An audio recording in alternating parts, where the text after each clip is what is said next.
Hi friends, இன்றைக்கி நம்ம பார்க்க போகிற ஸ்டோரி சிண்ட்ரெல்லாவும் அவளது சகோதரிகளும். சிண்ட்ரெல்லாங்கிற ஒரு பெண் வாழ்ந்துட்டு வந்தால் ஒரு நாட்டில்.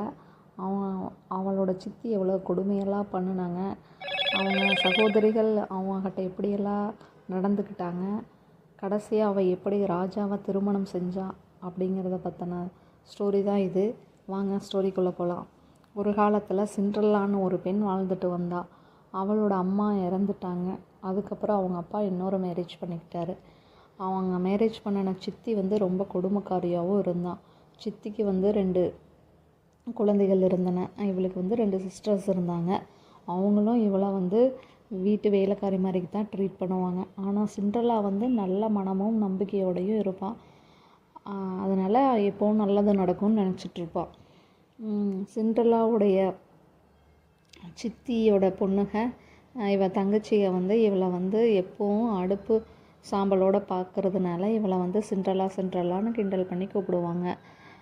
அப்போ ஒரு நாள் என்ன ஆகுதுன்னா, அவங்க நாட்டில் இருக்கிற ராஜாவுக்கு திருமணம் செஞ்சுக்கிறதுக்காக பெண் பார்க்குறாங்க. அப்போ நாட்டு மன்னர் எல்லாத்தையும் அவகிட்ட ஒரு நல்ல துணி கூட கிடையாது அப்படின்னு ஃபீல் பண்ணி அழுதுட்ருக்கா. அப்போ திடீர்னு ஒரு ஃபேரி தேவதை வருது, மதர தேவதை வருது.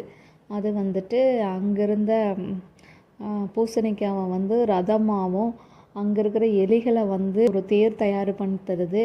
அவளுக்கு நல்ல ட்ரெஸ்ஸு ப்ளஸ் அவளை அணிஞ்சிக்கிறதுக்கு ஒரு கண்ணாடி ஸ்லிப்பர் எல்லாமே ரெடி பண்ணி மந்திரம் பண்ணி ரெடி பண்ணி தருது அவளுக்கு. ஆனால் அந்த தேவதை ஒன்று சொல்லுது, இது எல்லாமே நைட் 12 o'clock 12 மணி வரைக்கும் தான் இருக்கும். அதுக்கப்புறம் இது எல்லாம் மறைஞ்சிரும், இது ஒரு மேஜிக் மாதிரி எல்லாம் மறைஞ்சிரும் அப்படின்னு சொல்லுது. அதுக்குள்ளே நீ வந்துடணும் வீட்டுக்கு அப்படின்னு சொல்லுது. சரின்னு இவ்வளோ போய் அங்கே போய் டான்ஸ் ஆடிட்டுருக்கிறா. அந்த ராஜாவுக்கு ரொம்ப பிடிச்சி போயிடுது. அவர் ரொம்ப அட்ராக்ட் ஆகிடுறாரு. இவங்க 2 பேரும் சேர்ந்து டான்ஸ் ஆடுறாங்க. அப்புறம் டைம் ஆக ஆக இவளுக்கு பயம் ஆகுது. 12 o'clock ஆச்சுன்னா நம்ம எல்லாம் மறைஞ்சிருமே அப்படிங்கிறதுக்காக அவசரமாக கிளம்பி வர்றப்போ அவளுடைய ஒரு ஸ்லிப்பரை விட்டுட்டு வந்துடுறாங்க, அந்த கண்ணாடி ஸ்லிப்பரை. அப்புறம் இவன் வீட்டுக்கு வந்துடுறா. வீட்டுக்கு வந்தோடனே அது எல்லாம் மறைஞ்சிருது, நார்மல் சென்ட்ரலாவாக ஆயிடுறான். அப்புறம் பார்த்திங்கன்னா அடுத்த நாள் அந்த இளவரசன் இந்த விட்டுட்டு போன ஸ்லிப்பரோட உரிமையாளர் யார் அப்படின்னு நாடு பூரா தேடி சொல்கிறாங்க. எல்லாத்துக்கு கேர்ள்ஸ்லேயும் கொண்டு வந்து போட்டு பார்க்க சொல்கிறாங்க அந்த செப்பலை. அதே மாதிரிக்கு சிண்ட்ரெல்லா வீட்டுக்கும் வர்றாங்க. சிண்ட்ரெல்லா சித்தியும் இது ஏன் பொண்ணு தான் இருக்கும் அப்படின்னு சிண்ட்ரெல்லாவோட 2 சிஸ்டர்ஸ் இருப்பாங்க இல்லைங்களா, அவங்கள போட்டு பார்க்க சொல்கிறாங்க. அவங்களுக்கு மேட்ச் ஆகலை. கடைசியாக இந்த வீட்டில் இருக்கிற சிண்ட்ரெல்லாவை கூப்பிட்டு போட்டு பார்க்க சொல்கிறாங்க. அவளுக்கு கரெக்டாக ஃபிட் ஆயிடுச்சு. அப்போ என்ன யார், இந்த செப்பலோட உரிமையாளர் சிண்ட்ரெல்லான்னு தெரிஞ்சிருச்சு.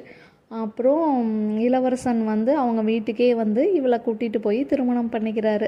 அதனால் எப்பவும் நல்லது நினச்சாலும் நல்லதையே செய்கிறவங்களுக்கு நல்லது தான் நடக்கும் அப்படின்னு இந்த ஸ்டோரியிலேருந்து நம்ம தெரிஞ்சுக்கலாம் ஃப்ரெண்ட்ஸ். அதனால் எப்போவும் நல்லதையே நினைங்க, நல்லதே நடக்கும்.